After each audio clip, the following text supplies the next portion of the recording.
بسم اللہ الرحمن الرحیم۔ السلام علیکم ناظرین۔ حضرت سیدنا امام زین العابدین علی بن حسین رضی اللہ تعالیٰ عنہما کی ولادت 38 ہجری میں مدینہ المنورہ میں ہوئی۔ آپ کے والد بزرگوار حضرت سیدنا امام حسین رضی اللہ تعالیٰ عنہ اپنے والد ماجد حضرت علی رضی اللہ تعالیٰ عنہ سے اظہار عقیدت کے لیے اپنے بچوں کے نام علی رکھتے تھے۔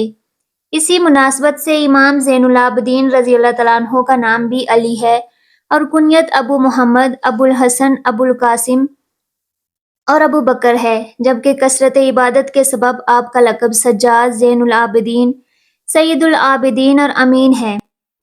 آپ کی والدہ ماجدہ حضرت سیدنا شہربانو رضی اللہ تعالیٰ عنہ فارس کے آخری بادشاہ یزید جد کی بیٹی تھیں۔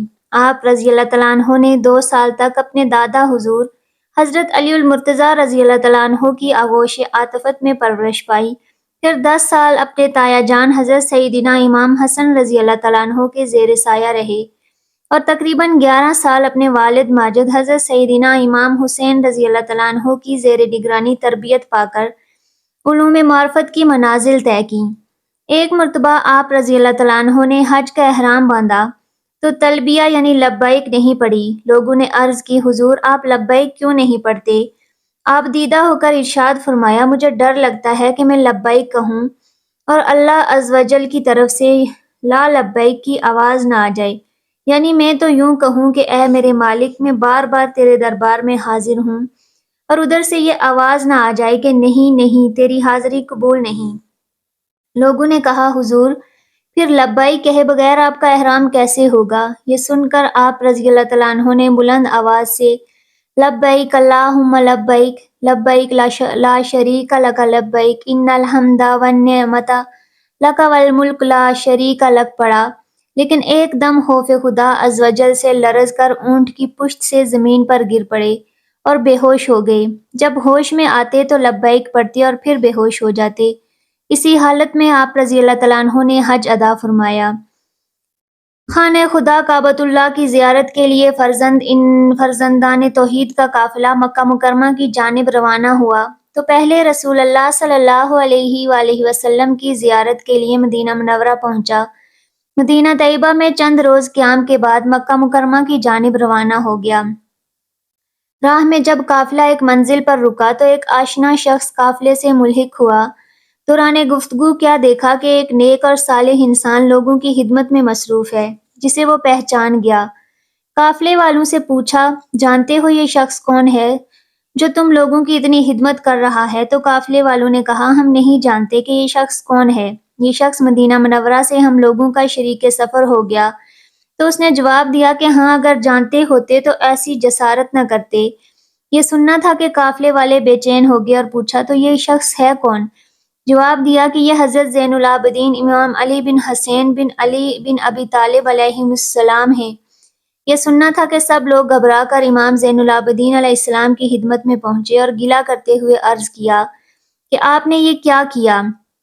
کہیں خدا نہ خواستہ ہم سے کوئی گستاخی ہو جاتی اور ہم گناہ کبیرہ کے مرتکب ہو جاتے۔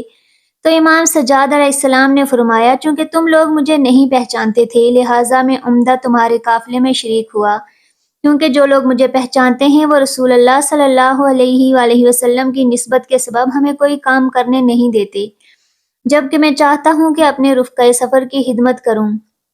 حضرت امام محمد باقر علیہ السلام سے روایت ہے کہ آپ علیہ السلام کے والد ماجد حضرت امام زین العابدین علیہ السلام زیارت خانہ خدا کے لیے مکہ معظمہ تشریف لے گئے۔ وہاں ایک عام گھرانے سے تعلق رکھنے والی مومنہ خاتون سے رشتہ بھیجا اور اس مومنہ سے شادی بھی کر لی۔ جب اس شادی کی خبر آپ کے ایک ساتھی کو ہوئی تو اسے بہت تعجب ہوا اور اس نے جستجو کی کہ آخر یہ خاتون کون ہے؟ تو پتہ چلا کہ وہ خاتون ایک ایسے گھرانے سے تعلق رکھتی ہے جس کے پاس نہ دولت ہے اور نہ ہی شہرت اور نہ ہی کوئی سماجی حیثیت۔ لہٰذا وہ امام علیہ السلام کی خدمت میں حاضر ہوا اور عرض کیا کہ فرزند رسول، یہ آپ نے کیا کیا؟ کیوں ایک ایسے گھرانے میں شادی کی جن کے پاس نہ دولت ہے نہ شہرت، اور لوگ بھی آپ علیہ السلام کے اس اقدام سے حیرت زدہ ہیں؟ امام سجاد علیہ السلام نے فرمایا، مجھے گمان تھا کہ تم نیک خیالات اور نیک سیرت انسان ہو۔ خداوند عالم نے ایسی پست افکار اور معیار کو باطل قرار دیا ہے، ایسی تنقید اور افکار و نظریات کی مذمت کی ہے۔ کربلا کے دلخراش سانحے کے بعد جناب مختار رضوان اللہ تعالیٰ علیہ نے قیام کیا تاکہ امام حسین علیہ السلام کے قاتلوں کو واصل جہنم کر سکیں۔ ان کے لشکر کے کمانڈر جناب ابراہیم بن مالک نے عبید اللہ بن زیاد ملعون کو گرفتار کر کے قتل کیا اور اس ملعون کا سر جناب مختار کی خدمت میں بھیج دیا، جسے جناب مختار نے مدینہ منورہ میں امام زین العابدین علیہ السلام اور جناب محمد حنفیہ رضوان اللہ تعالیٰ کے پاس بھیج دیا۔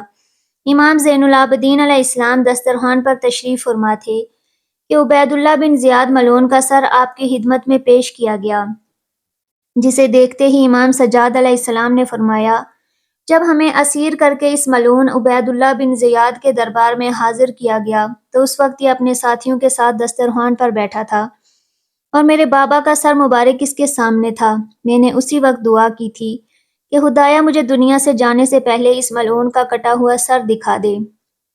خدا کا شکر ہے کہ اس نے میری دعا کو قبول کیا۔ اس کے بعد ملعون کے سر کو وہاں سے دور کرا دیا اور اپنے سر کو سجدہ معبود میں رکھ دیا اور فرمایا، حمد ہے اس خدا کی جس نے میری دعا کو قبول کیا اور ہمارے خون ناحق کا دشمن سے بدلہ لیا۔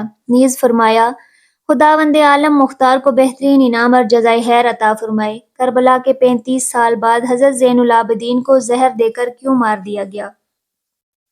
حضرت زین العابدین کے جنہیں امام سجاد بھی کہا جاتا ہے، وہ 10 محرم 61 ہجری میں کربلا کے میدان میں موجود تھے، لیکن بہت زیادہ بیمار ہونے کی وجہ سے وہ اس جنگ میں حصہ نہ لے سکے۔ جب یزید کی فوج نے سبھی اہل بیت کو شہید کر دیا تو ابن زیاد کی نظر حضرت زین العابدین پر پڑی تو اس نے حکم دیا کہ اس لڑکے کی بھی گردن کاٹ کر اسے نیزے پر لٹکا دیا جائے۔ یہ سن کر شمر آگے بڑھا اور اس نے حضرت زین العابدین کو شہید کرنا چاہا، لیکن اسی وقت حضرت زینب آ کر اپنے اس بھتیجے پر لیٹ گئیں اور روتے ہوئے کہنے لگی کہ اے ظالمو، تم نبی کے گھر والوں کا کتنا خون بہاؤ گے؟ کیا ابھی تک تمہاری پیاس نہیں بجھی؟ شمر نے بہت کوشش کی لیکن حضرت زینب نے اپنے اس بھتیجے کو شہید نہ ہونے دیا۔ آخر مجبور ہو کر ابن زیاد نے شمر کو روک لیا اور پھر سبھی کو لے کر پیدل ہی کوفہ شہر گیا۔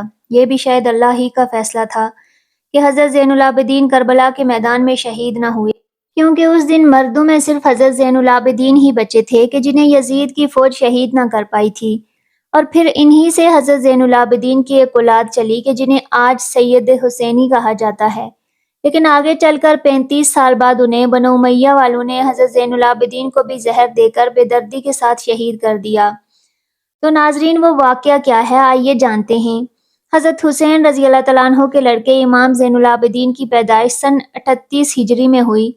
آپ بچپن ہی سے بہت نیک مزاج اور اللہ کی عبادت کرنے والے انسان تھے، ہر ایک سے ہنسی خوشی ملتے اور کبھی کسی سے جھگڑا نہ کرتے۔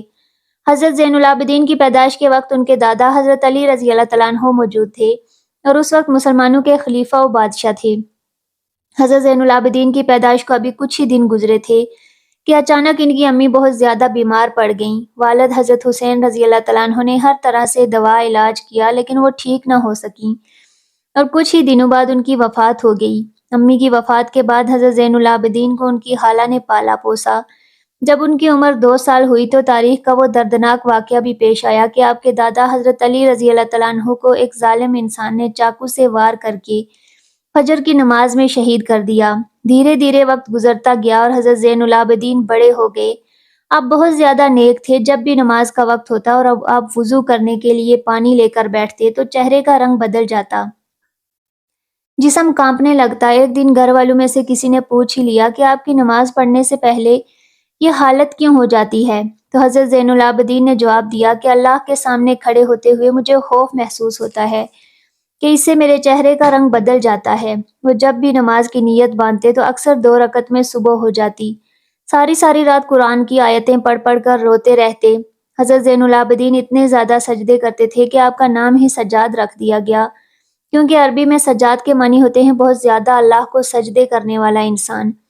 ایک بار بازار میں کسی جاہل انسان نے حضرت زین العابدین کو برا بھلا کہنا شروع کر دیا، لیکن آپ نے اس انسان پر کوئی دھیان نہیں دیا بلکہ خاموش ہو کر وہاں سے جانے لگے۔ تو وہ انسان غصے میں کہنے لگا کہ اے سجاد بن حسین، میں آپ کو برا بھلا کہہ رہا ہوں اور آپ مجھے کوئی جواب کیوں نہیں دیتے؟ تو حضرت زین العابدین نے کہا کہ میرے نانا پر جو کتاب نازل ہوئی ہے اس میں لکھا ہے کہ جب بھی تم سے کوئی جاہل بحث کرے تو تم اسے نظر انداز کر کے نکل جاؤ۔ ناظرین، حضرت زین العابدین کی شادی 57 ہجری میں انہی کے چچا حضرت حسن کی لڑکی حضرت فاطمہ رضی اللہ تعالیٰ عنہ سے ہوئی۔ آگے چل کر آپ کے 11 لڑکے اور 4 لڑکیاں ہوئی۔ آپ کے لڑکوں میں سب سے مشہور حضرت باقر اور حضرت زید شہید ہیں۔ 10 محرم 61 ہجری میں حضرت زین العابدین اپنے والد حضرت حسین کے ساتھ کربلا کے میدان میں گئے تھے، لیکن اس دن وہ اتنے زیادہ بیمار تھے کہ پورا دن بے ہوشی کی حالت رہی، اسی لیے وہ اس جنگ میں شریک نہ ہو سکے۔ لیکن ابن زیاد نے حضرت زین العابدین کو قیدی بنا کر انہیں یزید کے سامنے دمشق میں پیش کیا۔ کچھ روایتوں کے مطابق یزید نے کربلا کے واقعے کے بعد اہل بیت کی سبھی عورتوں کو مدینہ واپس بھیج دیا، لیکن حضرت زین العابدین کو 1 سال کے لیے جیل میں قید کر لیا۔ 1 سال بعد جب حضرت زین العابدین ظالم یزید کی جیل سے چھوٹ کر اپنے شہر مدینہ آئے تو اکثر رویا کرتے تھے۔ کسی نے آپ سے پوچھا کہ آپ اتنا زیادہ روتے کیوں ہیں؟ تو حضرت زین العابدین نے جواب دیا کہ اے انسان، حضرت یعقوب علیہ السلام کا بیٹا یوسف ان سے جدا ہو گیا، بعد میں مل بھی گیا تھا، لیکن پھر بھی حضرت یعقوب علیہ السلام اتنا زیادہ روئے کہ ان کی آنکھوں کی روشنی چلی گئی، اور میں نے تو اپنی آنکھوں کے سامنے کربلا کے میدان میں اپنے والد اور بھائیوں کو قتل ہوتے دیکھا ہے، تو مجھے رونا کیوں نہ آئے؟ جب بھی حضرت زین العابدین سے پوچھا جاتا کہ آپ کو ساری زندگی میں سب سے زیادہ تکلیف کس دن ہوئی تو آپ جواب دیتے کہ یزید کے محل دمشق میں۔ حضرت زین العابدین کے دل پر سب سے بڑا صدمہ یہ لگا تھا کہ یزید نے نبی کے گھر کی بیٹیوں کا دوپٹہ ہٹا کر انہیں بے پردہ بازاروں میں لا کھڑا کیا تھا۔ حضرت زین العابدین جب بھی اس منظر کو بیان کرتے اور اپنی پھوپھی حضرت زینب کا ذکر کرتے تو سارا جسم کانپنے لگتا اور آنکھوں سے آنسو بہنے لگتے۔ حضرت زین العابدین جب یزید کی جیل سے چھوٹ کر مدینہ پہنچے تو نانا حضور صلی اللہ علیہ وآلہ وسلم کی قبر پر کھڑے ہو کر روتے ہوئے کہا کہ اے میرے نانا جان، مجھے یزید نے جیل میں ایسی ایسی تکلیفیں دی کہ شاید وہ کسی غلام کو بھی نہ دی جاتی ہوں۔ اے میرے نانا جان، ہمارے گھروں کی عورتوں کا دوپٹہ ہٹا کر انہیں بے پردہ کر کے بازاروں میں پھرایا گیا، لوگوں کے سامنے انہیں رسوا کیا گیا اور ہم اہل بیت کو بہت ستایا گیا۔ یزید کی حکومت ختم ہو گئی اور جب کئی سالوں کے بعد عبد الملک بن مروان بادشاہ بنا تو اسے ہر وقت یہ ڈر ستاتا رہتا کہ کہیں حضرت زین العابدین کھڑے ہو کر اپنی حکومت کا اعلان نہ کر دیں، کیونکہ ان کی حکومت کے اعلان کرنے پر سبھی لوگ انہیں اپنا بادشاہ تسلیم کر لیتے اور عبد الملک کے ہاتھ سے حکومت چلی جاتی۔ اسی لیے اس نے اپنے سب سے ظالم گورنر حجاج بن یوسف کو حکم دیا کہ حضرت زین العابدین کو قید کر کے بیڑیاں پہنا کر میرے محل شام میں پیش کیا جائے۔ بادشاہ کے حکم پر حجاج نے رات کے وقت ایک بڑی فوج بھیج کر حضرت زین العابدین کو ان کے گھر سے اٹھوا لیا اور پھر انہیں بیڑیاں پہنا کر جیل میں قید کر دیا۔